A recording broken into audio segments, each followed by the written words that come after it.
So the first test I want to talk about is hands down the test we use the most.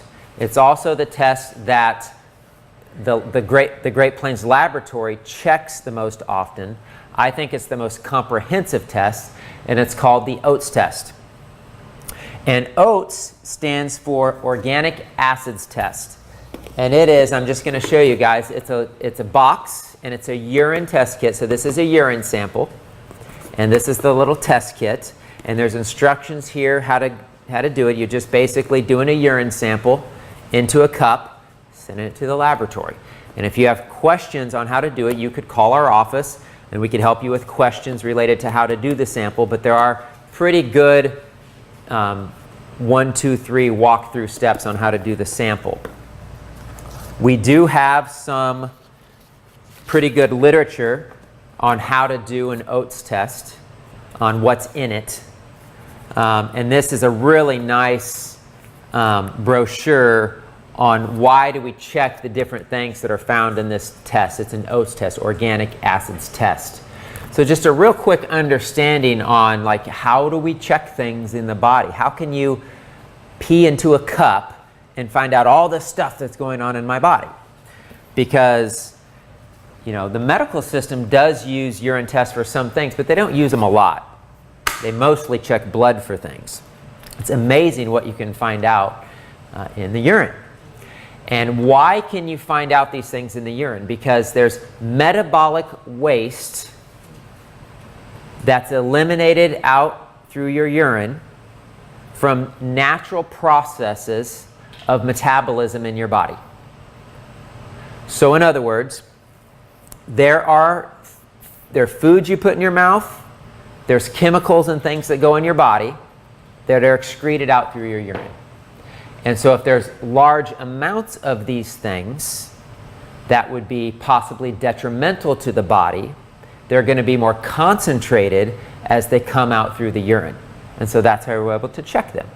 So everything has metabolic waste. If you have a yeast organism in your body and it's excessive, there'll be more yeast metabolic waste coming out of your urine.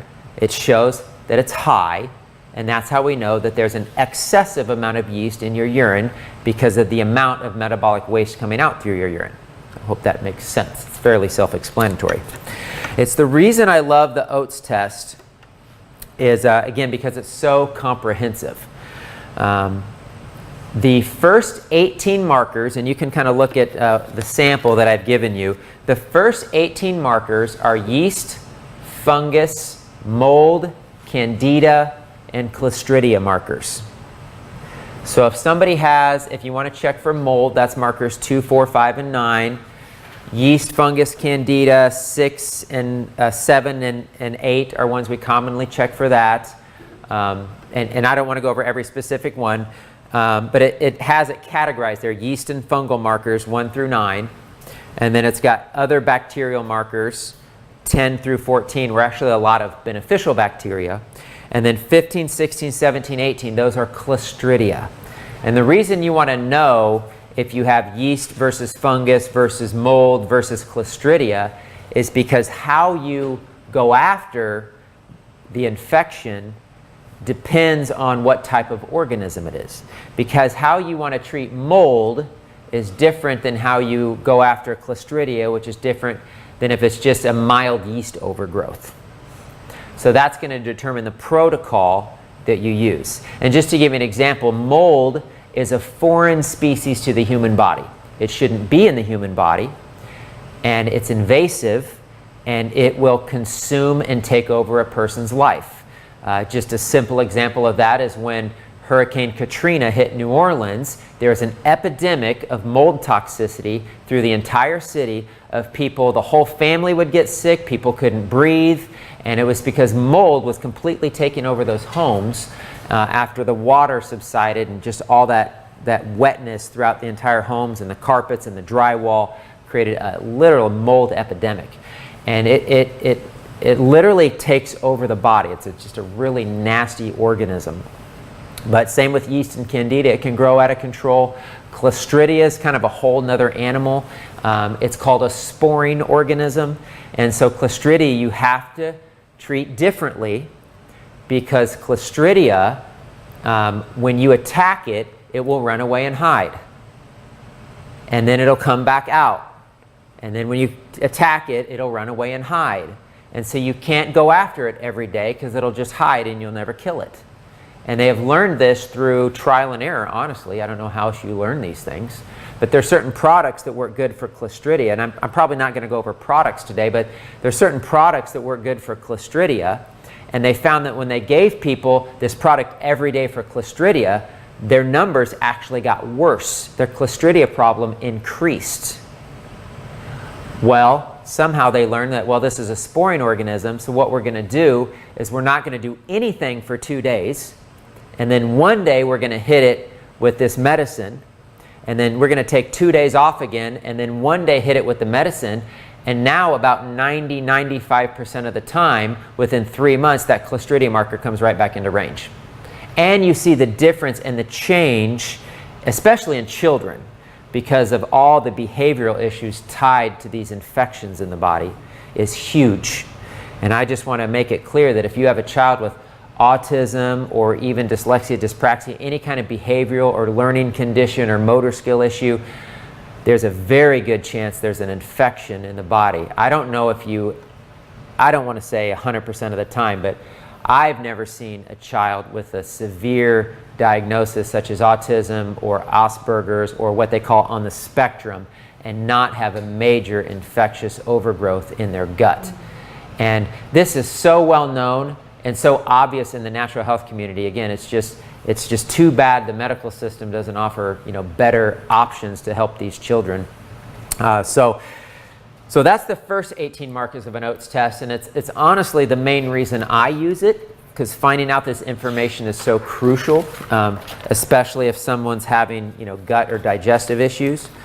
But there's a whole lot of other things that are checked on an OATs test, and so I want to go through maybe just briefly some of the other categories. When you go to 19 through 21, these are called oxalate metabolites. Oxalates, if you look under them in a microscope, they look like shards of glass. Have you ever known anyone who's had kidney stones or passed a kidney stones? Did they say that it hurt? They look like shards of glass under a microscope. So when these accumulate in the body and they're high, clearly there's a risk for kidney stones.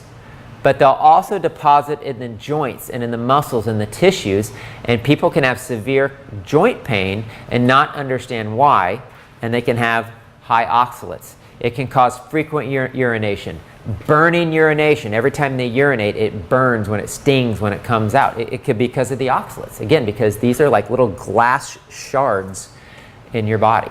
And there's certain foods that are high in oxalates that you're going to want to reduce. And there's certain things that bind oxalates that can remove them from your system. And so you're going to want to learn those things if you have high oxalates. So that's what those markers do.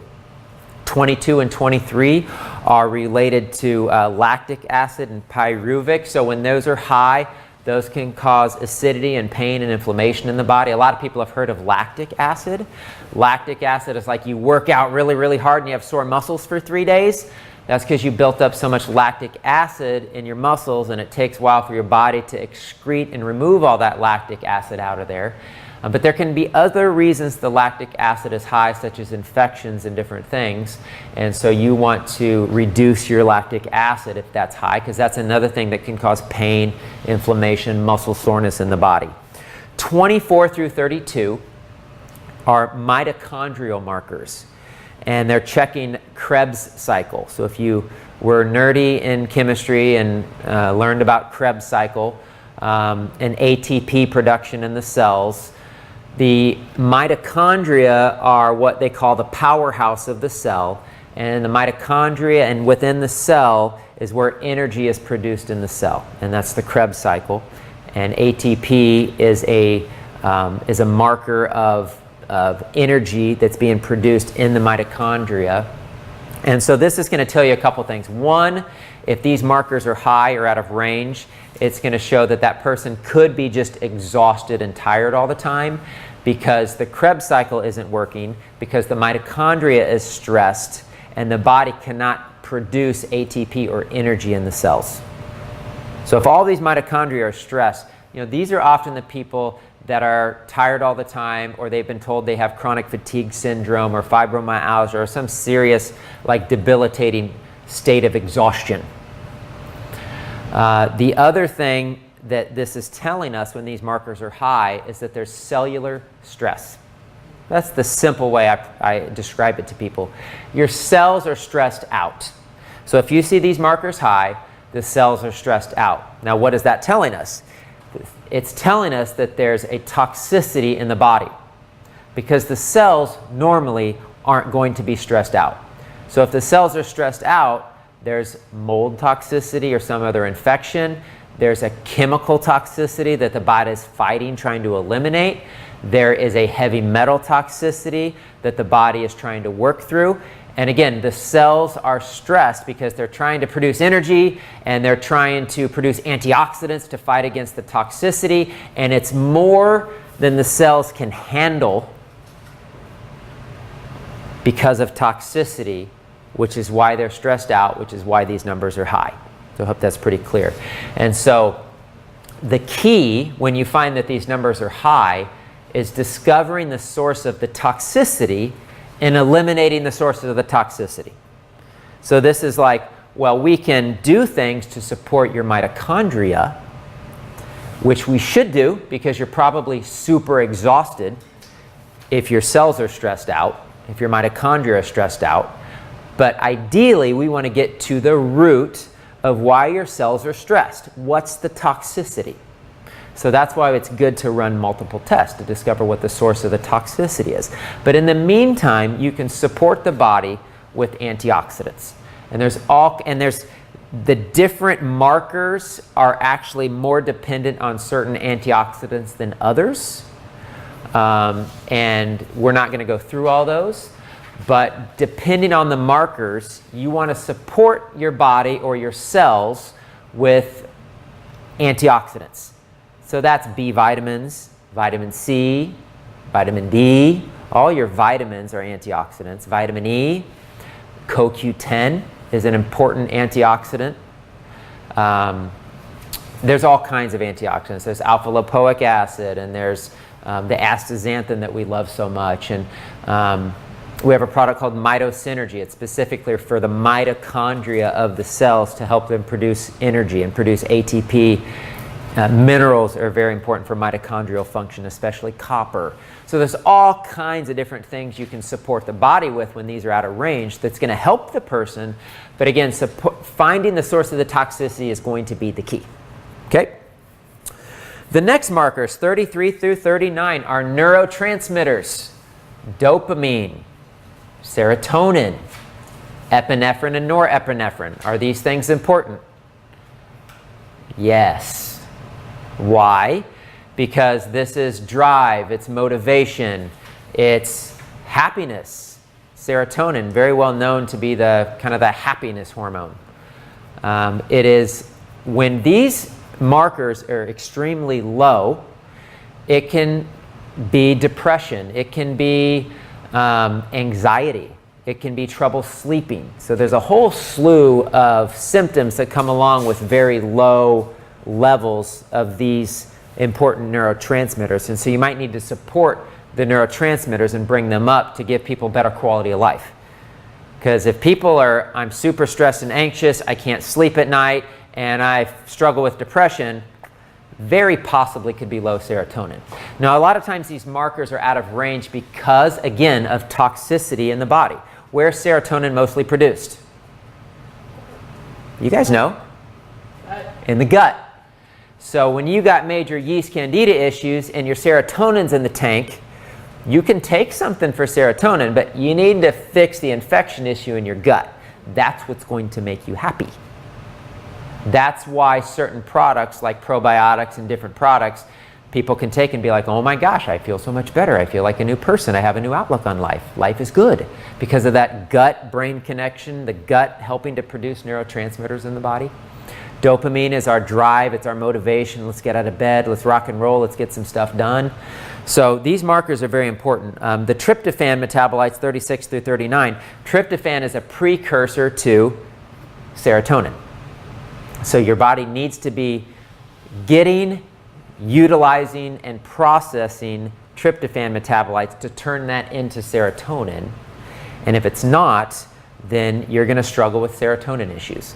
And so again, you can support the neurotransmitters of the body with nutrition, but I prefer, let's find the source of probably toxicity of why these guys aren't in balance and why the neurotransmitters are out of balance. 40 and 41 are folate metabolism. I basically only look at these to discover if they're high, that the person has trouble metabolizing or processing folate in the body, which is an indicator of methylation issues. So if you ever heard of people saying, I can't methylate, I got an MTHFR gene issue, and I can't detox, or, you know, that's one of the markers to see if the person's methylating or not, or detoxing or not. And so if they're not, there could be a genetic issue, and there's certain things you want to do to open up gene expression to help that person detox. 42 through 49 are ketone and fatty acid oxidation.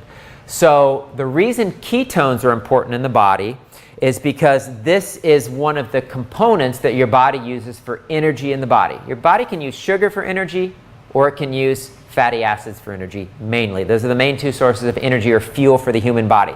So a lot of people have heard of ketogenic diets and a state of ketosis where you eat fats and your body has fat for fuel and life is good and you're not eating all the sugary, starchy, carby stuff. It's, you know, it's a wave, it's super popular. And so what this test is going to show us when these markers are high is one of two things mainly. If these markers are high, it shows the person's in a state of ketosis. That's fine. If you're in a state of ketosis, that's fine.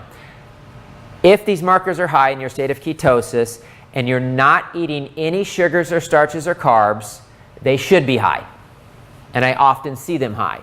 I've been doing GAPS diet for a while and I want to do the OATs test and see what's going on.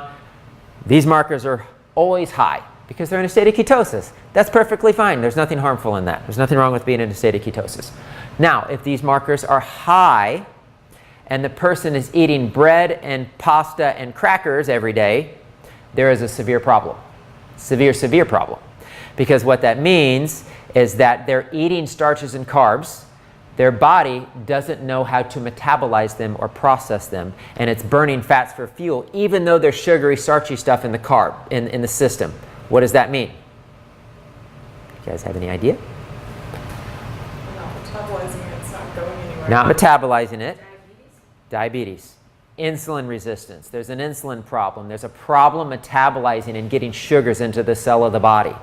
So this could be a clear, serious indicator of possible pre-diabetic, diabetic, but most of the time it's because people are in ketosis, is most of the time why these markers are high.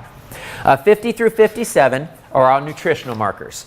So there are some water-soluble vitamins. We know vitamin B, the B vitamins, and vitamin C are water-soluble vitamins. So somebody is deficient in B12, that's a big problem because body uses B12 for a bazillion different things. That's why B12 is so important and popular, and people get shots of it and take it sublingually and do all kinds of things with B12. Because it's important for the cells and for detox and liver function and nervous system and energy and nervous, you know, on and on and on. So B12, B5, B2, B6, vitamin C. Vitamin C is normally low in this test because vitamin C is a water-soluble vitamin. You use it up during the day, and so when you get up in the morning and go to the bathroom, typically your body's already used up its vitamin C reserves of the day. But if it's like 0, you might need some vitamin C. But the B vitamins, you know, you want these to stay in range because you need these B vitamins for so many different functions in the body. So if these markers are off, I just basically give people a B complex or just make sure they're taking a good multivitamin, and they usually feel better, have more energy, that kind of stuff. It can show CoQ10 as well, being off, and it also checks NAC, which is N-acetylcysteine, which is a precursor to glutathione, which is actually the next category, which is indicators of detoxification. So these indicators for detoxification are basically showing if the body's eliminating excessive amounts of ammonia. That's number 60. That's a problem.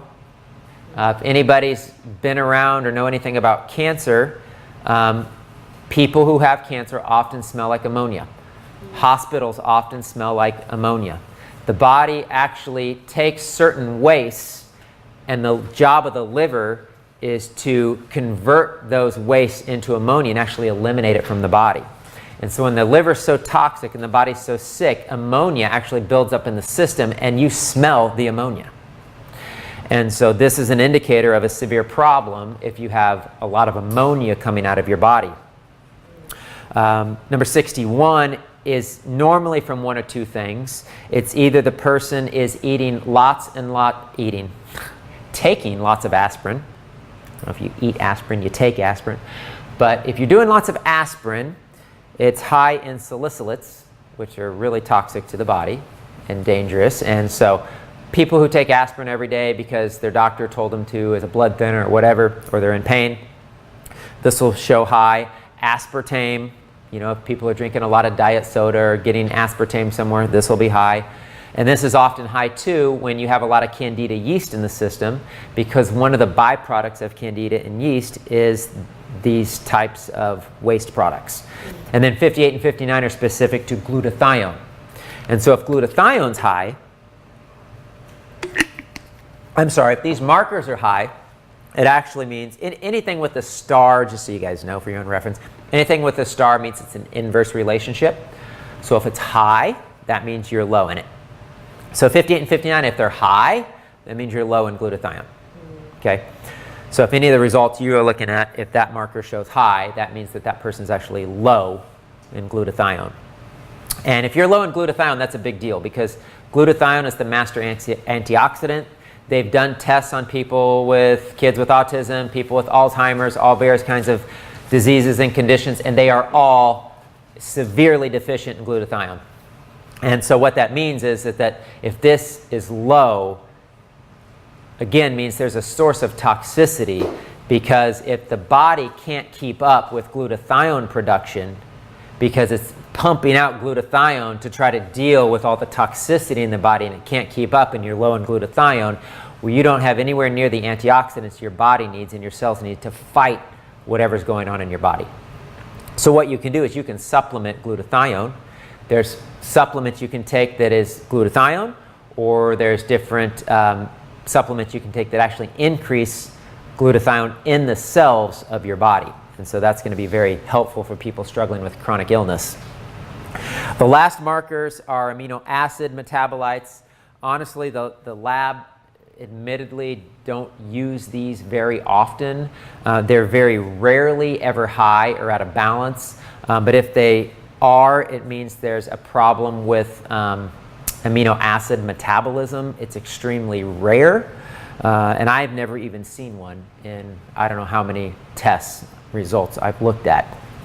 And I think they're actually considering removing it from the test, but I don't know for sure. But the last marker, 75 phosphoric, is actually a sign of vitamin D deficiency. So if that is low, it's vitamin D deficiency, and it just means that person needs vitamin D. So that is the OATs test. Checks a whole lot of things. It's our favorite test. I always do an OATs test as a baseline for anybody struggling with a lot of various symptoms. If they've had chronic illness for many, many years, you're going to want to do this. If they have severe digestive issues, you're going to want to do this test to see if there's any yeast or candida or, etc. And so I'm a big fan of the OATs test. It's a urine test. It's very easy to do.